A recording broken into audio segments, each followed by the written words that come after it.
Hello friends, आज की इस वीडियो में हम लोग सम्राट कृष्णदेवराय और विजयनगर साम्राज्य के बारे में इंफॉर्मेशन लेने वाले हैं। बात उस समय की है जब जहां दिल्ली पर मुगलिया सल्तनत की नींव रखी जा रही थी और दक्षिण में भी कई इस्लामी साम्राज्य मजबूत हो रहे थे।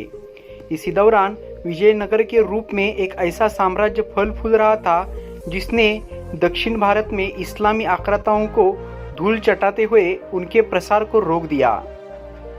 विजयनगर साम्राज्य के सबसे बड़े नायक हुए कृष्णदेवराय, जो एक विद्वान कवि होने के साथ एक कुशल सैन्य रणनीतिकार भी थे।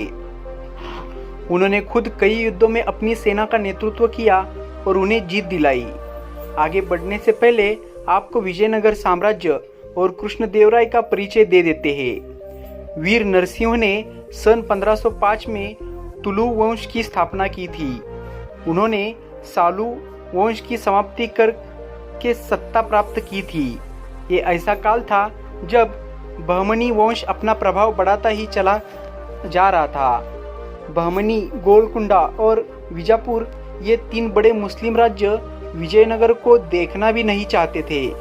इनके अलावा अहमदनगर और बिदर के मुस्लिम सुल्तानों को भी उन्होंने हराया।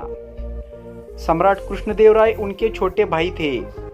बड़े भाई की मृत्यु के बाद उन्होंने शासन संभाला और विजयनगर का स्वर्ण युग भी यही से शुरू हुआ। उस समय विजयनगर में सामंतों ने विद्रोह कर रखा था और वो स्वतंत्र शासकों की भांति व्यवहार कर रहे थे। ओडिशा में गजपति का शासन था। पुर्तगालियों ने समुद्र व्यापार पर कब्जा जमा रखा था। कृष्णदेवराय ने राजनीति, कूटनीति और युद्ध नीति तीनों का प्रयोग करते हुए उन्होंने सारी समस्याओं का समाधान किया।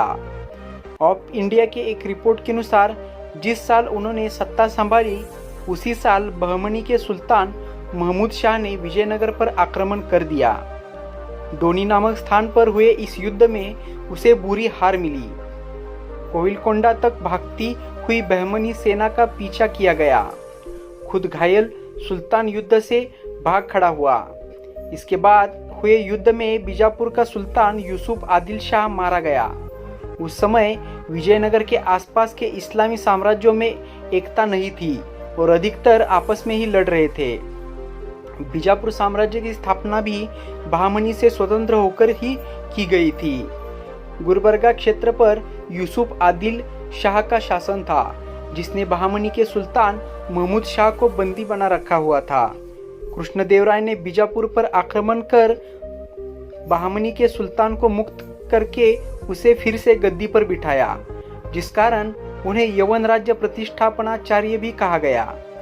उम्मतूर के विद्रोही सामंत गंगराज को भी उन्होंने सबक सिखाया। वो भागते हुए मारा गया। तत्पश्चात उन्होंने ओडिशा का रुख किया। वहाँ 5 वर्षों तक युद्ध चला, जो ओडिशा नरेश की क्षमा याचना के साथ खत्म हुआ। उन्होंने अपनी बेटी की शादी सम्राट कृष्णदेवराय से कर दी। ओडिशा के युद्ध के बीच गोलकोंडा के सुल्तान ने सम्राट को व्यस्त जानकर आक्रमण कर डाला। हालांकि सम्राट कृष्णदेवराय ने अपनी सेना भेजकर उसे पराजित किया और उसके द्वारा जीते हुए क्षेत्रों को पुनः जीत लिया। ऐसा ही दुस्साहस बीजापुर के सुल्तान ने भी किया। इसके बाद कृष्णदेवराय ने बीजापुर को सबक सिखाने की ठानी। जब युद्ध हुआ तो राजधानी तक सम्राट कृष्णदेवराय का कब्जा हो गया। उन्होंने वहां बंदी शहजादों को मुक्त कराया।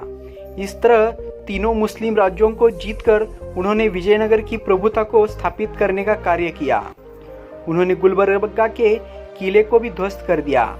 कृष्णदेवराय एक महान कवि भी थे, जिन्होंने तेलुगु में आमुक्तमाल्यद नामक पुस्तक की रचना की थी।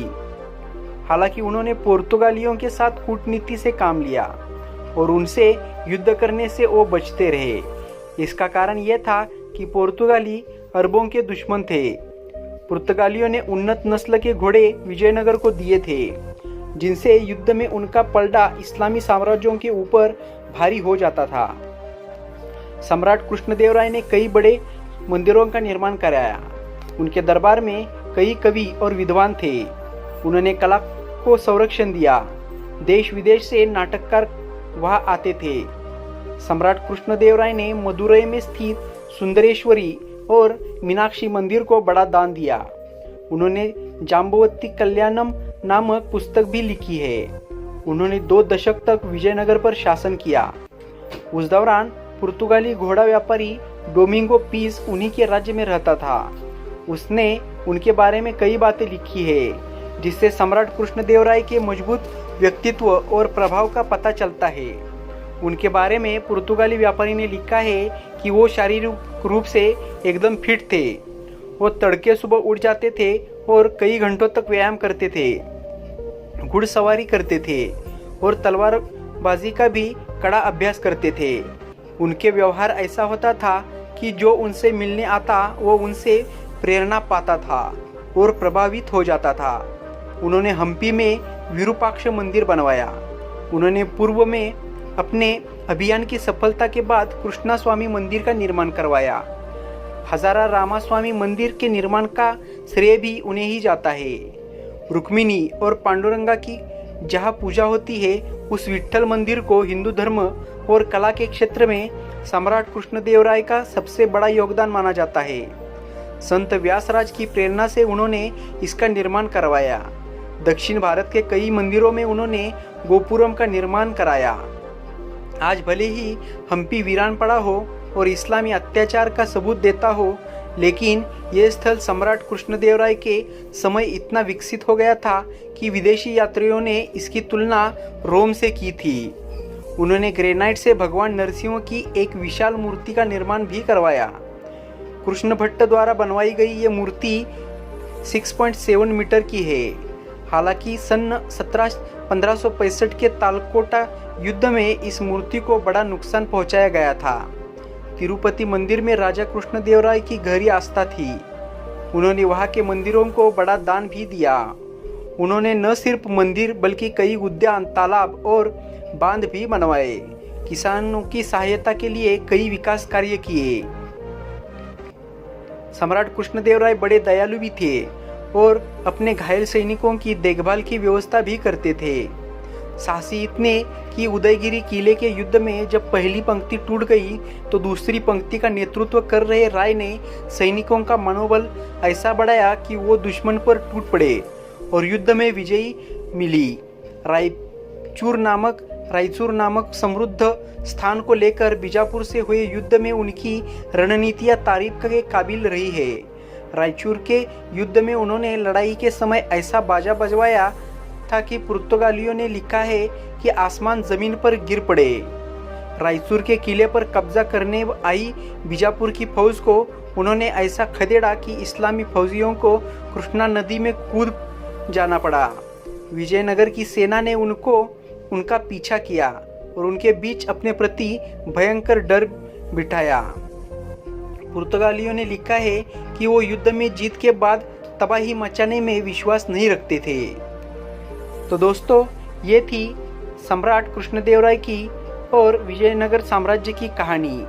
आप उनके बारे में क्या सोचते हैं ये कमेंट बॉक्स में लिखिएगा।